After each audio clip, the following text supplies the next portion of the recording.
अस्सलाम वालेकुम, कैसे हैं आप सब? उम्मीद है खैरियत से होंगे और अपनी ज़िंदगी को हँसते बसते गुजार रहे होंगे। आज की वीडियो एक स्टेप आगे है हमारी पुराने वाली वीडियो से, जो हमने बात करी थी कि लिटरेचर में वाइब्रेंट फ़िलॉसफी या वाइब्रेशन एंड स्टिमुलस क्यों नहीं जनरेट हुआ हमारी 21st सेंचुरी में, हमारे जो न्यू सोसाइटी बिल्ड हो रही है आहिस्ता आहिस्ता। लिटरेचर जिसमें हमने पोइट्री की बात की थी, राइटिंग, प्रोज राइटिंग की बात की थी। आज हम बात करते हैं ड्रामा नगारी के हवाले से।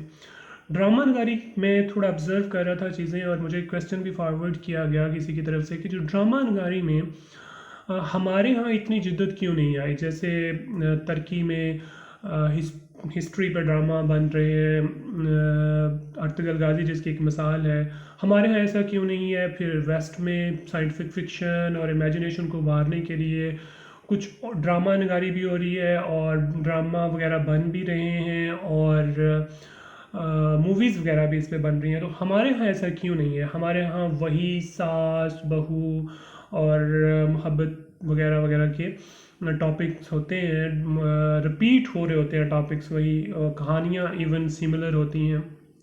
थोड़ा अगर आप इंडियन इंडस्ट्री की बात करें तो वहाँ भी कुछ ऐसा ही इन्वायरमेंट मिलता है। इसकी क्या वजूहात हैं?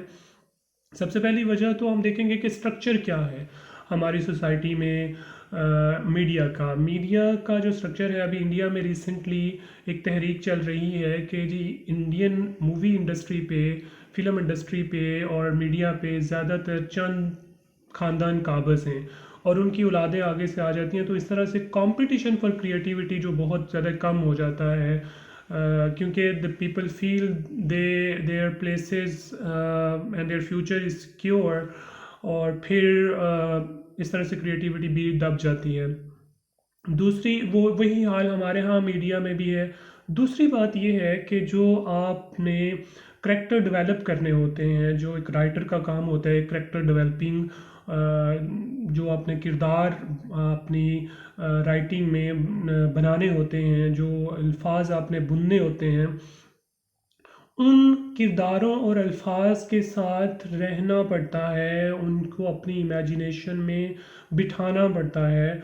और जैसे आप हिस्ट्री हमारे यहाँ देखिए, अर्तुगरुल गाजी जैसे आया, तो हमारे यहाँ हिस्ट्री का तो कंसेप्ट ये है कि आपने history for the sake of history ही पढ़नी है, not for the critical analysis आपने हिस्ट्री पढ़नी है। तो जब बचपन से ही स्कूल, कॉलेजेस, यूनिवर्सिटी में हिस्ट्री को उस लिहाज से नहीं देखा जाता जहाँ पे आप हिस्ट्री के साथ रहें, वहाँ से कुछ सबक सीखें और वहाँ से सीखें कि क्या हिस्ट्री ने हमें दिया है, आगे हमें पुश किया है या बैकवर्ड लेके गई है।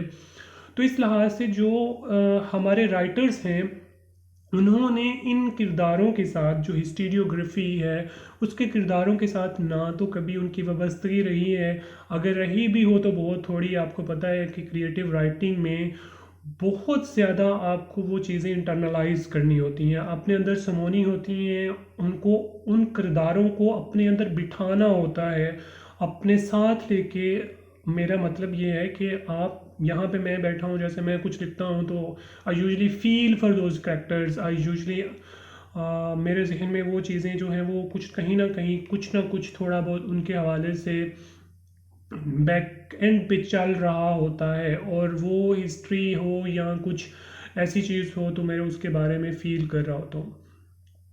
तो मेरे ख्याल से इंटरनलाइजेशन जो हमारी स्कूल, कॉलेजेस, यूनिवर्सिटी, जामियात में हुई हिस्टीरियोग्राफी के हवाले से, वो तो for the sake of history ही हमने पढ़ा होता है और हमने हिस्ट्री को एज अ सबक नहीं लिया होता या उससे कुछ सीखा नहीं होता या उन करेक्टर्स को अपने अंदर समोया नहीं होता। तो इस वजह से हम इस तरह के ड्रामे तो शायद, और फिर मैंने कहा ऑलरेडी कि कंपटीशन फॉर क्रिएटिविटी उन मीडिया में है ही बहुत कम, लोगों की न्यू एंट्रेंस तो बहुत ज़्यादा मुश्किल है।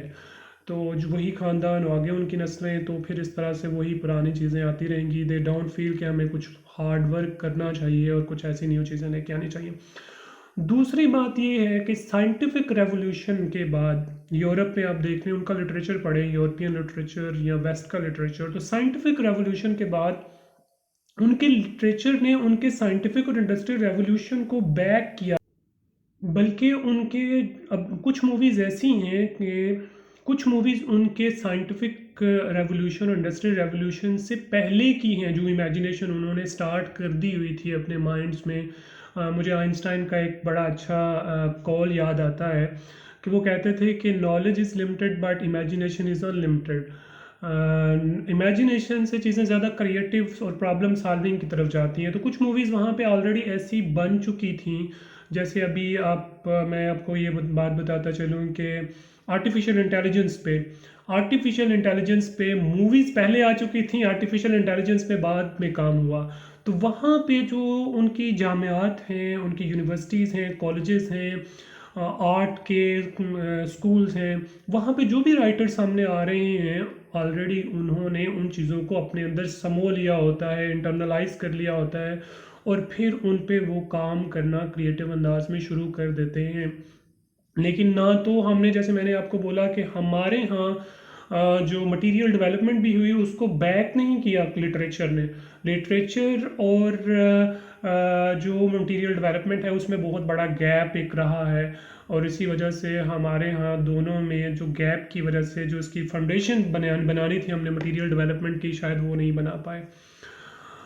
ये दो फैक्टर मेरे नज़दीक बहुत ज़्यादा इम्पोर्टेंट है। एक तो कुछ लोगों की ज़्यादादारी ऊपर, और उसकी वजह से कंपटीशन में कमी आ जाना, और दूसरी ये वजह कि वो चाहे हिस्ट्री के करैक्टर्स हों या चाहे वो साइंटिफिक रेवोल्यूशंस के करैक्टर हों, इंडस्ट्रियल रेवोल्यूशन के करैक्टर हों, उन करैक्टर्स, उन अल्फाज, उन इवेंट्स और को इमेजिन करना और उनको अपने अंदर इंटरनलाइज करना, उनको दिमाग के साथ उन्हीं करैक्टर्स को बिठाना is something very very difficult, और इतना आसान नहीं होता है।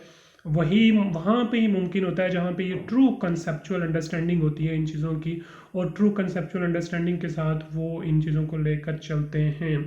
यही मेरे मेरे नज़दीक ये दो पॉइंट बहुत ज़्यादा इंपॉर्टेंट है। ओवरऑल आप देख भी लें तो आपको शायद अंदाज़ा हो जाएगा। इससे ज़्यादा फैक्टर भी एक्सप्लोर किए जा सकते हैं, but still now we are just relying on these two factors, and take good care of yourself. Will be back इंशाल्लाह after few days. Take care, अल्लाह हाफिज़।